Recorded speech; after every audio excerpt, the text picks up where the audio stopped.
Temos visto como a esquerda política visa criar uma narrativa para modificar o passado e controlar o presente. Com as atuais figuras autoritárias que controlam o Brasil, podemos nos perguntar: já viramos uma distopia? Esse é o Visão Libertária, sua fonte de informações descentralizadas e distribuídas. Os diversos mecanismos de controle que os comunistas e seus apologistas empregam e defendem são usados cada vez mais para o controle social em diversos países, muito além de Cuba e Venezuela. Apesar de pregarem a completa estatização dos meios de produção na teoria, e países como o Brasil e a China não se enquadrarem totalmente nesse ideal, por enquanto, o controle comunista segue avançando e explicaremos o motivo. Muitos podem falar que há capitalismo e respeito à propriedade privada no Brasil ou até na China. E apesar de alguns reconhecerem o controle da informação na China, acreditam que o Estado brasileiro permite tal liberdade.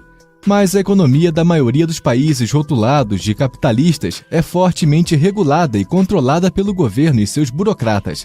Raramente vemos cenas onde a livre iniciativa impera e onde grandes corporações não conseguem sequer fazer lobby para ganharem reserva de mercado, ou mesmo onde os sindicatos de funcionários públicos não exerçam tanta pressão.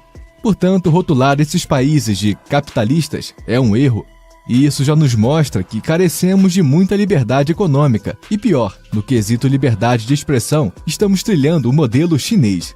Afinal, agentes da mais alta instância de poder do Estado brasileiro podem definir como criminosos um ato político ou grupo de pessoas a qualquer momento e sob as mais diversas justificativas.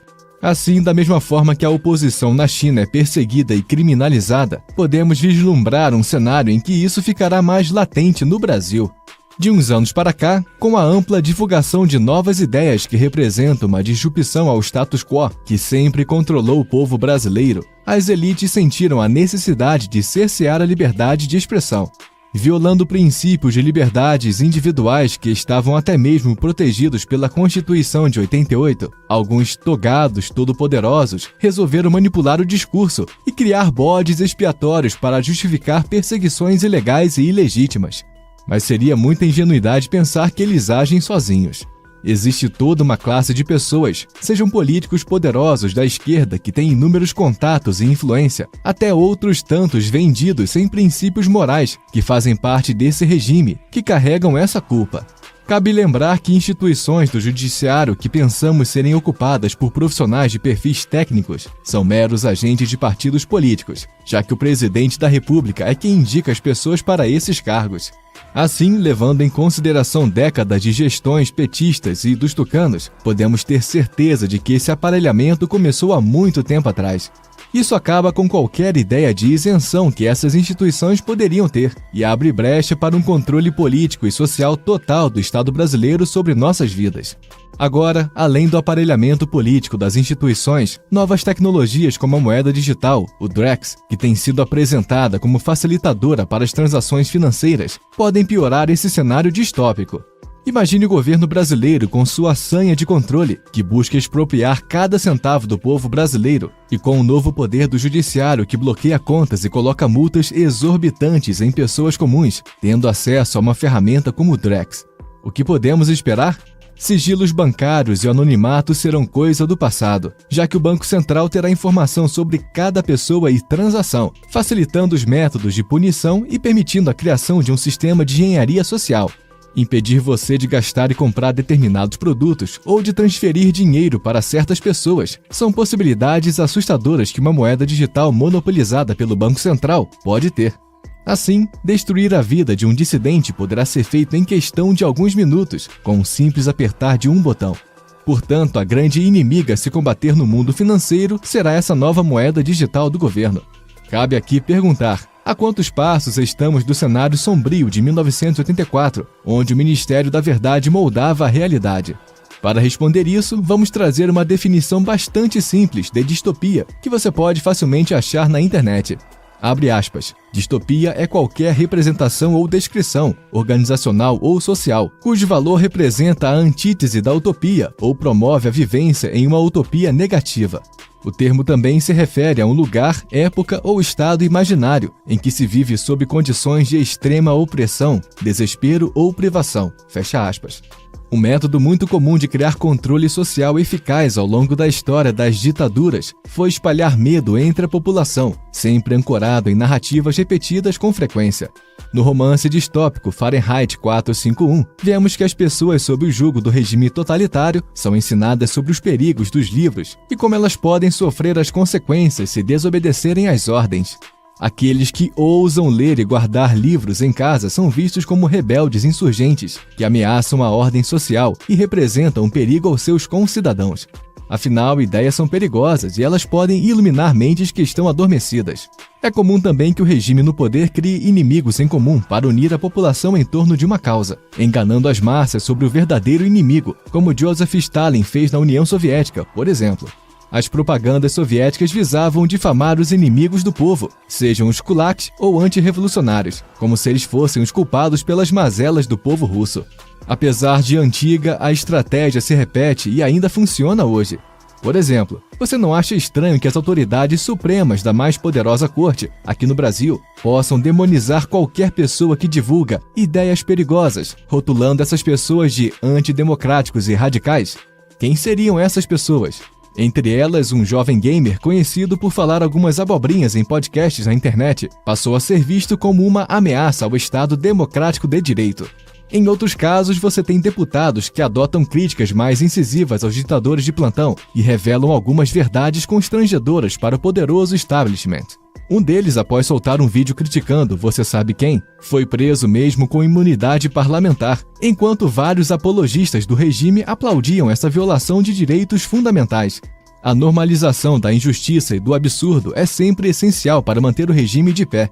O que antes era visto como um crime contra o indivíduo passa a ser normalizado através de justificativas de que estamos em tempos de ataque às instituições. Com a compra da mídia e das principais figuras do jornalismo e até do setor cultural, criar uma narrativa em benefício do regime se torna uma parte do processo para angariar apoio. Numa sociedade materialista onde as pessoas estão sem virtudes e valores, é mais fácil comprar essas mentes que passam a servir ao establishment. Como a maioria das pessoas ou estão muito ocupadas buscando a própria sobrevivência, ou estão sedadas por entretenimento fútil e barato, fica fácil incutir nelas as novas verdades a serem aceitas. Na verdade, seguir o caminho da grande mentira a ser aceita socialmente é muito fácil. Você não vira vítima de ostracismo social e consegue fazer parte da manada sedenta por sangue. Talvez isso te poupe durante um tempo, mas tão logo você ouse dizer algo ou se expresse de forma errada, você será a próxima vítima. Cabe lembrar aqui de uma importante constatação de George Orwell. Abre aspas, quem controla o passado controla o futuro, quem controla o presente controla o passado, fecha aspas. A mídia controla a massa e a mídia trabalha para figuras poderosas em conluio com a elite mais poderosa do país. Nem sempre é preciso contar mentiras fáceis de serem desmascaradas, mas é preciso repetir narrativas com consistência para elas se tornarem verdade na mente de muitos. Uma mentira dita 1000 vezes torna-se verdade, frase de Joseph Goebbels, ministro da propaganda na Alemanha nazista.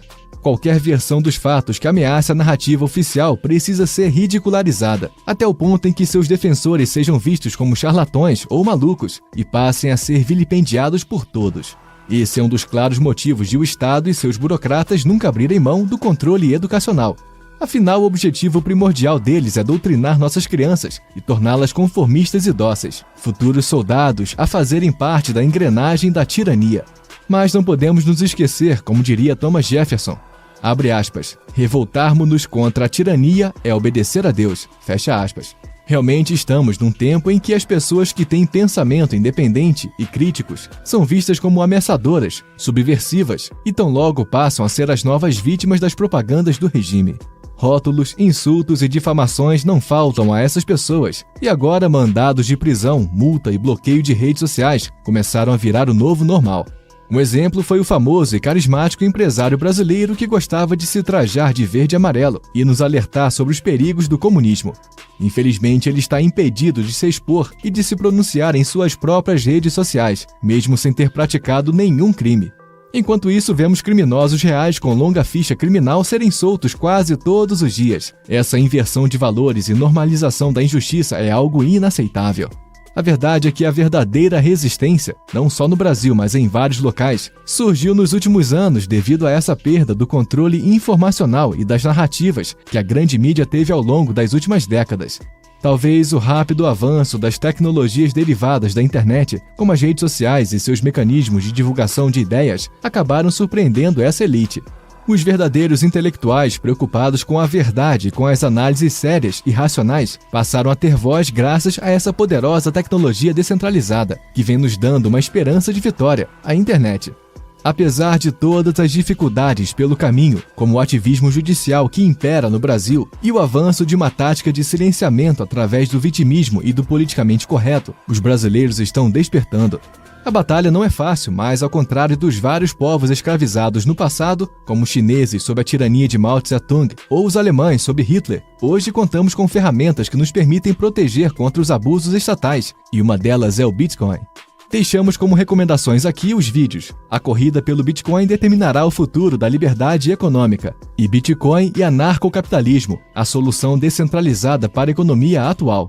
Enfim, o escritor Aldous Huxley, no prefácio de sua obra Admirável Mundo Novo, tem um importante aviso. Abre aspas. Um Estado totalitário verdadeiramente eficiente seria aquele em que o executivo todo-poderoso de chefes políticos e seu exército de administradores controlassem uma população de escravos que não tivessem de ser coagidos porque amariam sua servidão.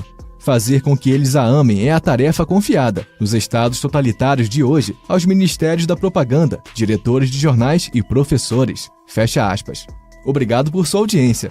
Esse artigo foi escrito por historiador libertário, revisado e narrado por Paulo Wesley. Escreva artigos você também. Acesse visãolibertaria.com. Se você gostou do vídeo, compartilhe em suas redes sociais. Caso deseje ser avisado de outros vídeos, inscreva-se no canal e depois clique no botão da campainha. Até a próxima!